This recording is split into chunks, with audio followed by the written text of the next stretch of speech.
Good morning and welcome to the Growth and Workforce Sustainability session at Port Days. My name is Serene Allen. I am the Human Resources and Organizational Development Manager here at Port St. John. And I'm Patrick Beamish, External Relations and Special Projects Advisor for Port St. John. Today, Serene and I are joined by Trevor Holder, Minister of Post-Secondary Education, Training and Labor for the Province of New Brunswick, and Paulette Hicks, CEO of Envision St John. More information on our panelists is available on the conference platform, and I would encourage all of our conference guests to ask any questions to our panel through the Q&A featured on the conference platform as well.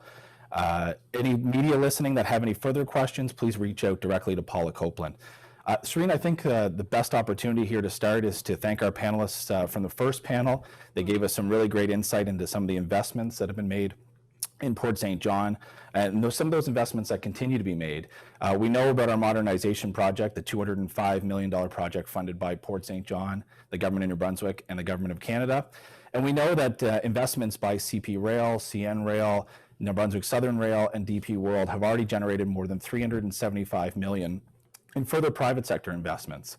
And so now as modernization moves along, our partners are telling us that our 325,000 TEU capacity that we have is not enough and that we need to dream bigger.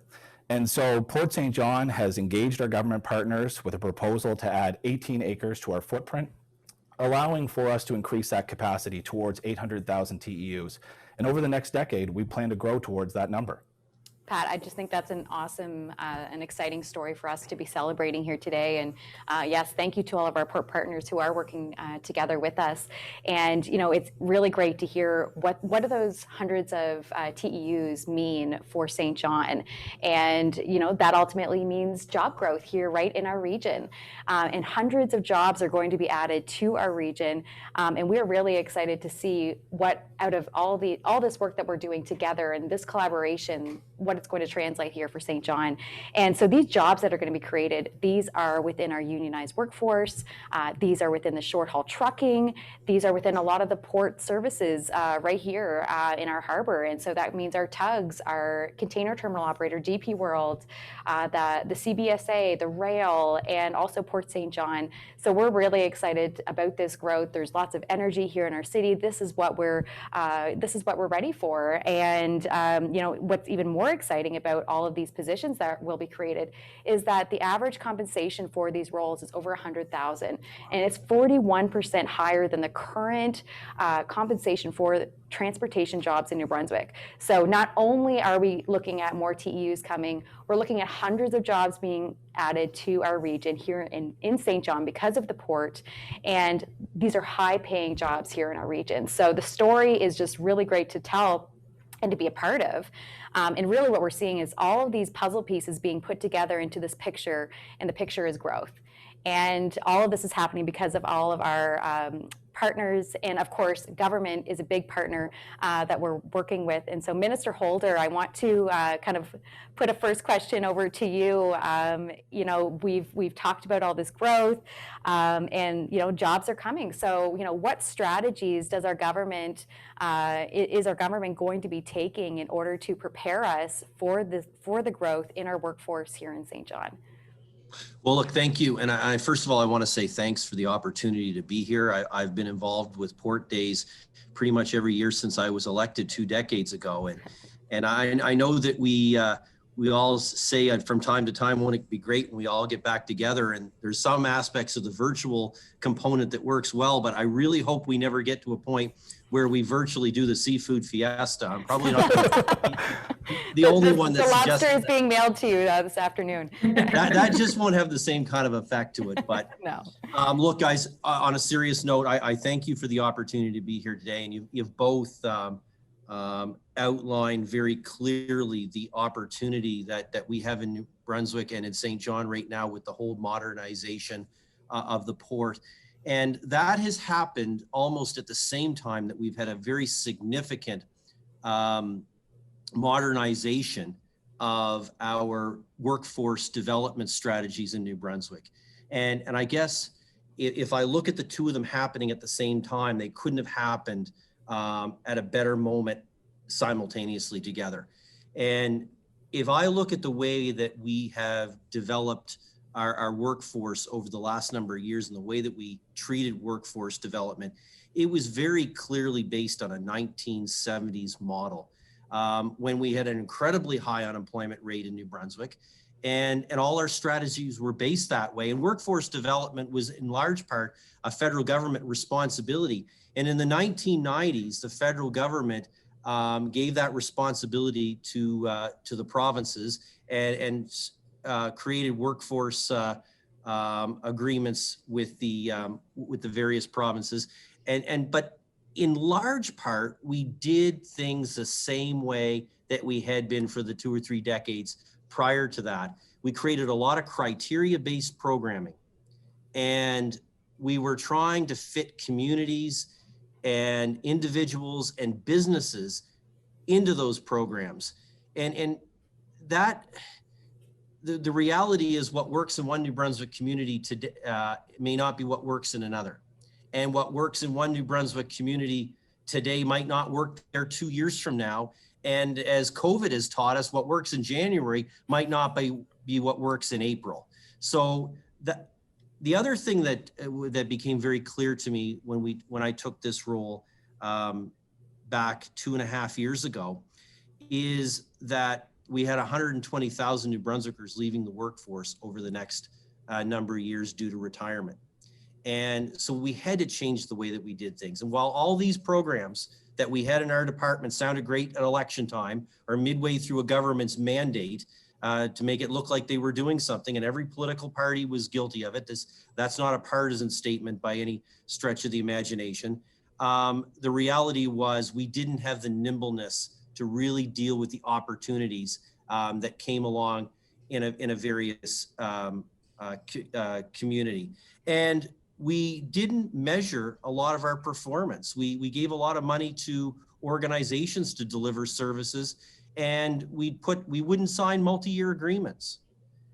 For instance, we'd make them come and justify their existence every year to deliver a lot of that workforce development work in our communities, and they wasted a lot of time. So we were wasting time in this province trying to fit people into programs, fit communities into programs, fit businesses into programs, and we weren't measuring our success. So we've put a lot of performance-based models in place. The best example of that in St. John, which I'll tie this into the port in a minute, was the example of the St. John Learning Exchange back this winter. This is a great organization that has been delivering an amazing service to our community for a number of years with underrepresented groups, getting them into the workforce. And every year, every 2 years, they'd come in, they'd fill out an application. Now we've got a 5-year agreement in place with the Learning Exchange with actual targets. And a lot of the work they do will help us with the opportunity that's come before us at the port in the next number of years. So that's the kind of work and the other thing that we understood, on top of the fact that we had a service delivery issue, we had a branding issue.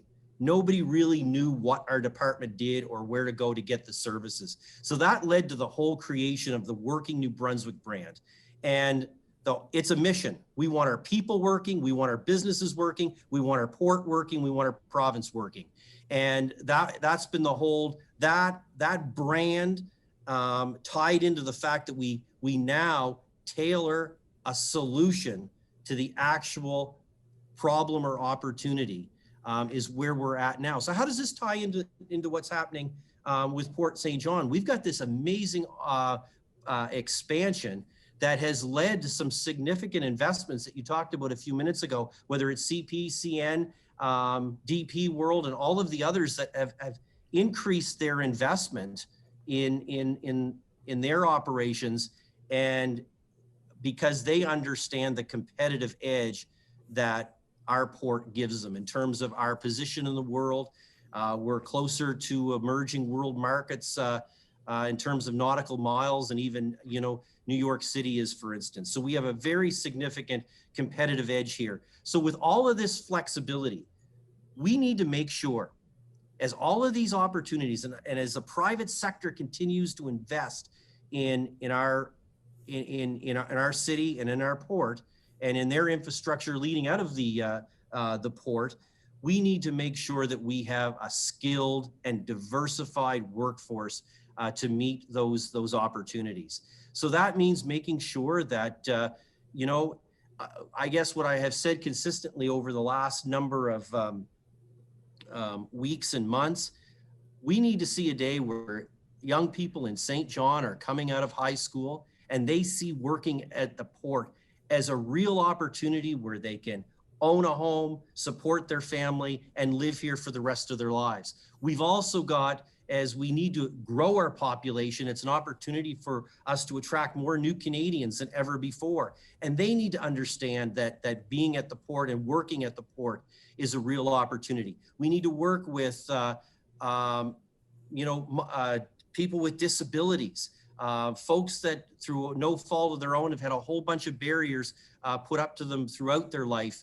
And that's where organizations like the Learning Exchange will play a role in making sure that that happens. And the work that we're doing with Envision St John, we've got a multi-year performance-based model in place with the work that they're doing. So all of those things combined, we need, at the end of the day, the opportunity that we have in front of us is huge. It's probably the biggest opportunity of my lifetime because of the work that the port has done in making strategic investments and the investments that the private sector has made as a result of those strategic investments. So we need to make sure that we don't squander this opportunity because we don't have a skilled and diversified workforce to meet those opportunities that are coming towards us. So that's, in a nutshell. Look, I've said numerous times, I said it through COVID. If I didn't know better, you'd think we created the Working New Brunswick brand and the Working New Brunswick delivery model for a challenge like COVID. You'd think we, in many ways, designed it for an opportunity that's come our way, like the port expansion and all the private sector investment that's followed as well. So the reality was we just knew that the way we had been doing business for a number of years just simply didn't work anymore. This will give us the nimbleness and the ability to tailor a solution through Working New Brunswick around all of the opportunities that this expansion that you've talked about is going to bring our way. So that's it in a nutshell. I think sky's the limit. I'm really excited about the work that you're doing at the port, that our economic development agency is doing here in our local community. And we just need to make sure that we're all rowing in the same direction.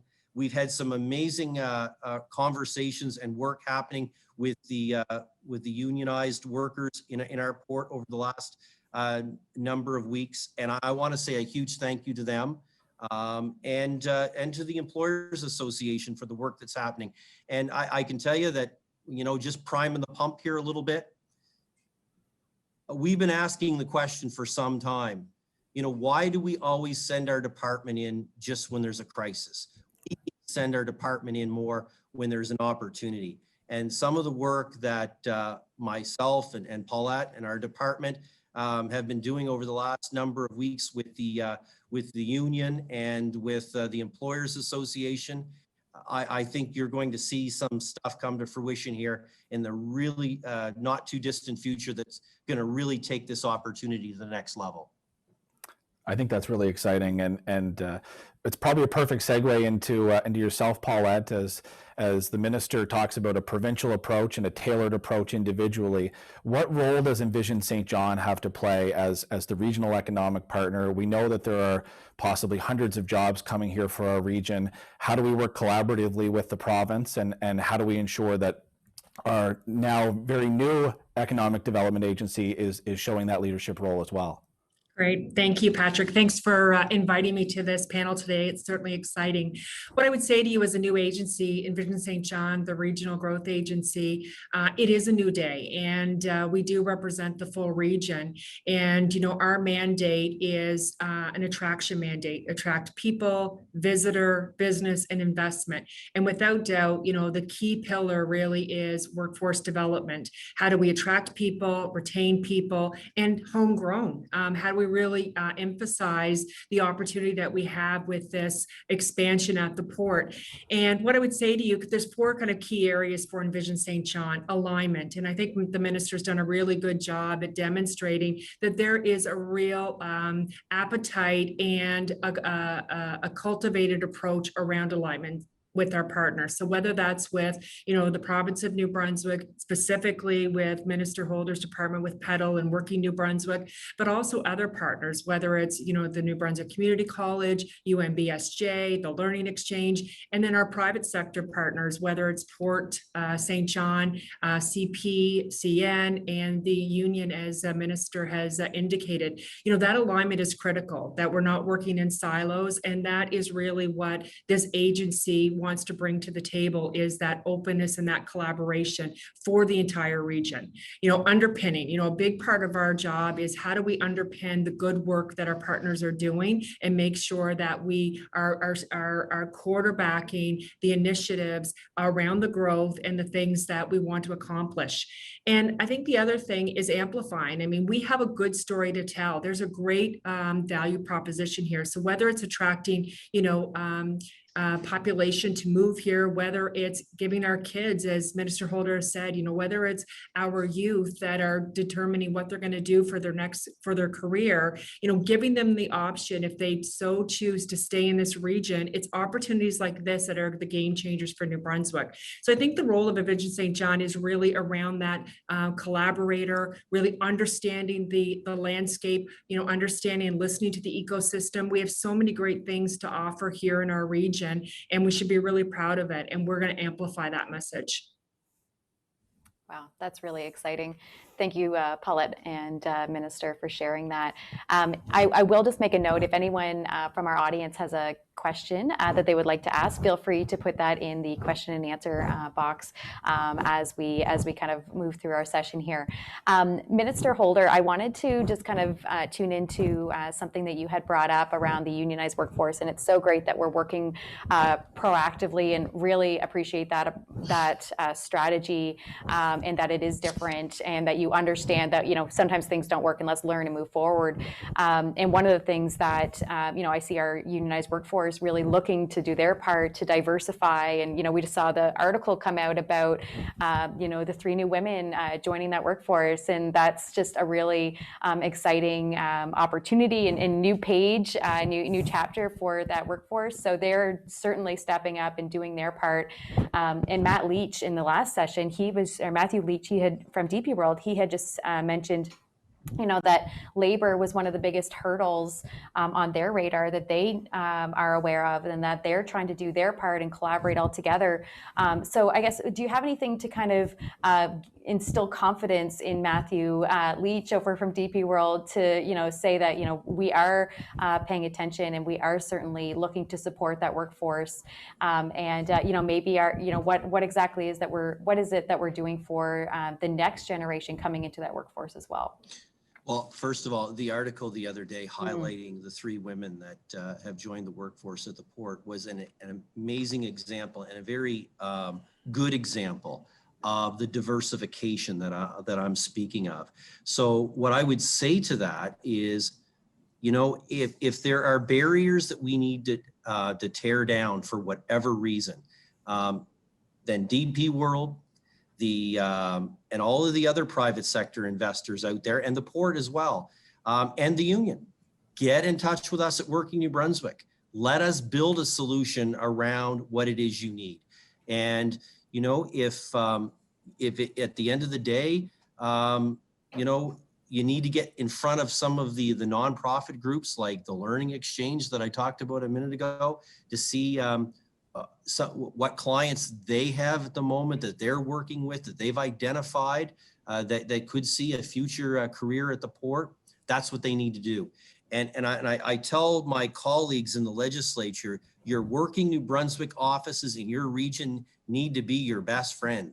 If you've got an employer that's having challenges, if you've got someone that's got a challenge finding work, if you've got a company that wants to come to town, but they want to understand what skilled workforce that you have, get them in touch with a working New Brunswick office.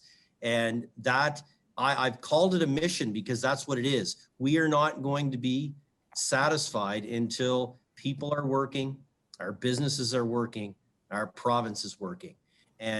So that's what I would say to DP World. That's what I would say to the Canadian Pacific Railway. That's what I would say to CN. That's what I would say to anyone that, I've certainly had those conversations with both the Employers Association and the union over the last little while about what kind of solutions working New Brunswick can come up with. And as I said a few minutes ago, trying to prime the pump there a little bit, I'm hoping that we're going to come back with some real next steps in the very not too distant future. I think what's most exciting about this is, Serene and I are both raising young families in the greater St. John area in this region. And it's so exciting to be talking about a proactive approach, not being responsive to closures, but being excited about what's coming next. And I think it's important, the title of Envision St. John, the regional growth agency, I think it's really important to touch on that growth is what do hundreds of jobs for our region really mean? What kind of, these are high paying jobs across a diverse group of sectors. What will that mean as far as growing our regional economy, Paulette? Great. You said it. It is all about growth. I mean, that's the measurement of success. Job fulfillment, building that talent pipeline, and population growth. I mean, that really is the game changer that we're looking at in New Brunswick, and specifically St. John has a role to play. And it's projects like this that the port is doing that really shifts that landscape, and it gives that opportunity. In one generation. What does this community look like? What does this region look like? What does this province look like? And, families that are raising young kids, that option, that New Brunswick is an option for you, is really meaningful.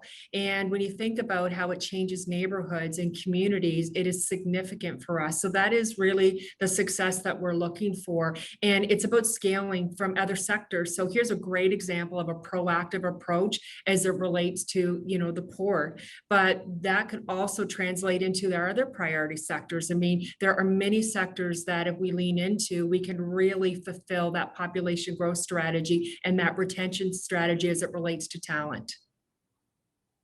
That's awesome. That's so exciting. And I think it's important that we think about it as organizations, but then we also think about it as individuals and people who live here and work here, and what our role is in that. And I think Envision St. John kind of gives us a direction to move towards in a very collaborative and cohesive way. So Minister Holder, I am kind of really curious about something you had mentioned before about that next generation. And, it would be great if those high school students were graduating. And I know Port St. John has an education program to promote roles and career paths that kids, high school students can pursue. So is there anything kind of at that level to where, we're talking about growth in the next 5 to 10 years? How do we educate our kids about, which path we should be going, and, how to make some of those difficult decisions about what am I going to do with my life? To be honest, there's no one solution to how we change the perception here, other than we all have to be rowing in the same direction. This is going to take a concerted effort on behalf of my department, the Economic Development Agency, Port St. John, the union, the Employers Association. We've got to engage with the school system as well, and the Department of Education. We have to make people aware that working at the port is a real opportunity. And if I've watched our community grow at moments when we're all rowing in the same direction. And that's, I think, what we've started to see over the last number of weeks and months with the conversations that we've been having with our unionized workers, with the Employers Association, with the port, with other private sector investors, significant private sector investors. And as we've started to have that conversation, we get everybody in the same room and understanding what is the opportunity, what are our challenges to capitalize on that opportunity. And a big part of that is going to be making sure that our young people understand that. And what resources need to be put in place once we collectively come together as a community and identify what resources do we need to be putting in place at the provincial level to make sure that you're able to deliver on that. And that's what excites me about my role as Minister of Labor and the opportunity that we have here in St. John right now. Thank you. And we only have a couple minutes left, but I do want to address quickly this question we've received from the audience, and it's addressed to both of you. And there's probably two points here that could easily be addressed by both panelists. And so it's what are we doing what are we working on to prepare the workforce to work in a time of industry transformation and digitization? And that's probably best for you, Minister Holder. And then Paulette, what groups will we collaborate with to drive those solutions as a community? So like I said, just about a minute left, but if we could quickly address that question, it'd be great. Well, I'll take a quick run at that, Patrick. Look, at the end of the day, it's the same thing I said a minute ago. It's going to be all of us working together and understanding that the world around us is changing. The way that we do business in the past is not going to be the way that we do business in the future. And we have to make sure that our young people have the skills and training required to meet the fact that that the way we operate, the way that we worked at the port 5 years ago, 10 years ago, 50 years ago is not going to be the way that it might be 10 years from now. And we've got to, that is why it is so critical that we're all on the same page, that we're all rowing in the same direction, that we identify those actual skills that our young people are going to need and make sure they get them, quite frankly. If that means working with our community colleges, if that means making sure that we fund a training simulator, if that means that we have to work on some soft skills to make sure that folks with certain barriers have that training, then let's get it done. But we're going to get it done when we're all working together and we're all on the same page. And I'm just going to build on that quickly. I mean, we all own this, right from parents, right to our sector leads. And this is multifaceted. This is just not a one bullet solution. There are many things that are happening as we adapt to the new world as it relates to opportunity and digital and all the things that are coming at us. And having said that, we're a small province, but we are a bold, innovative, strong DNA in innovation. And we've got some superior sector leaders in all amazing sectors. We pull that brain trust together, and let me tell you, we can make things happen. And I think that's really the spirit of collaboration, and that's the path to growth for us here in New Brunswick. That's so great. I'm really feeling the energy, and I think we should all be really excited about the growth that is coming in the next, 5, 10, however many years in the future. Our future is bright, and certainly I appreciate both of you joining our panel here today. Thank you, Minister Holder, for sharing about Working MB and that tool that is in all of these Port Partners Toolkit to tune into. So thank you so much for sharing that and the support that you're providing here at the port. And also thank you to Paulette for sharing how Envision St John is supporting the port and our region so that we can grow and we can see our workforce be sustained long term and ultimately see success here at Port St John. So thank you both so much. And thank you to our audience for tuning in, and stay tuned for the next session on innovation. Thank you. Thank you. Thanks, everyone. We'll see you in a year's time for some of that Bay of Fundy lobster. That's right. I'll save you an extra lobster, Minister Holder. Okay. Thank you. Take care. Bye. What an exciting time for our port, city, and region. Thank you to Port St. John's own Serene Allen and Pat Beamish for leading such an interesting discussion, and thank you to Minister Trevor Holder and Paulette Hicks from Envision St John for taking part. Up next, we're going to take a look at technology on our Innovation and Data panel. Please stay tuned.